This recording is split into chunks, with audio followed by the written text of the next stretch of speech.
તો આજે સપ્તાહનો છેલ્લો દિવસ છે એટલે સૌથી પહેલાં તો સાપ્તાહિક બજાર પર નજર કરી લઈએ તો આ સપ્તાહે બજાર આપણને થોડાક પોઝિટિવ બંધ થતા દેખાયા છે। જુઓ નિફ્ટી અને સેન્સેક્સ આ સપ્તાહે ઓલમોસ્ટ 5%થી થોડીક વધારે એની મજબૂતી સાથે બંધ થતા દેખાયા, પરંતુ આ સપ્તાહે નિફ્ટી બેંકની અંદર એક મજબૂત તેજી આવતી જોવા મળી। લગભગ 1.5% જેટલો નિફ્ટી બેંક આપણને આ સપ્તાહે વધ્યો છે, પરંતુ મિડ કેપ અને સ્મોલ કેપ માટે આ સપ્તાહ થોડુંક મિશ્ર રહ્યું છે। જુઓ મિડ કેપ ઓલમોસ્ટ આ સપ્તાહે તમને ફ્લેટ લેવલથી ફ્લેટ ટુ પોઝિટિવ બંધ થતો દેખાયો છે, તો સ્મોલ કેપમાં પણ તમને એક લાલ નિશાનની અંદર સાપ્તાહિક ક્લોઝિંગ આવતું જોવા મળ્યું છે।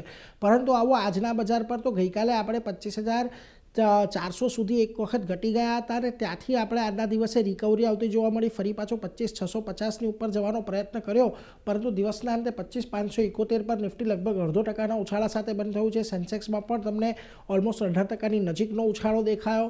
નિફ્ટી બેંકની અંદર આજે સારી રિકવરી નીચલા સ્તરેથી આવી 61,000ની ઉપર આજના દિવસે બંધ થતું જોવા મળ્યું છે।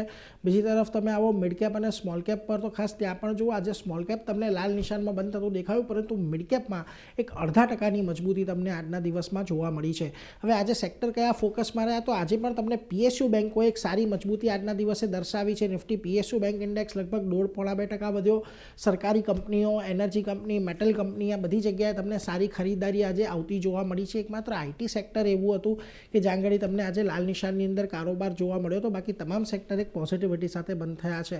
આવો નિફ્ટીના કાઉન્ટર્સ પર કે જ્યાં આગળ આપણને ખાસ કરીને આજના દિવસે વધારો જોવા મળ્યો, તો જુઓ Hindalco, NTPC, L&T, SBI life, આ બધી જગ્યાએ આજે તમને સારી ખરીદારી સાથેનું કામકાજ જોવા મળ્યું, પરંતુ આજે પણ આઈટી સ્ટોક્સ ફરી એક વખત ઘટીને બંધ થતા જોવા મળ્યા છે। એમાં જુઓ ટેક મહિન્દ્રા, ઇન્ફોસિસ, એચસીએલ, ટેકમાં તો એક દબાણ હતું જ, સાથે ગ્રાસિમ પણ 1% જેટલો ઘટીને બંધ થયો છે।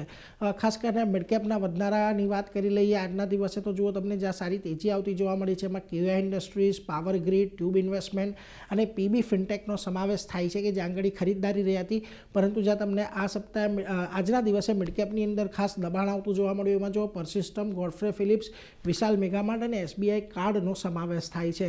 હવે આજના દિવસે આપણે 25,500ની ઉપર સાપ્તાહિક ક્લોઝિંગ તો આવતું જોવા મળ્યું છે, જે અત્યારની તારીખ બાબતમાં તો પોઝિટિવ છે, પરંતુ હવે આવતા અઠવાડિયે આપણે ફેબ્રુઆરી મહિનાની માસિક એક્સપાયરી પણ આવશે, એટલે જો ખાસ કરીને 25,370 કે આજુબાજુનો જે આ અઠવાડિયાનો લો છે એ બ્રેક નથી થતો ત્યાં સુધી એક ઉપર જવાની શક્યતા છે, પરંતુ જો એ બ્રેક થાય છે તો પછી આપણે વધારે ઘટાડો આવતા અઠવાડિયે બજારમાં જોવા મળી શકે છે।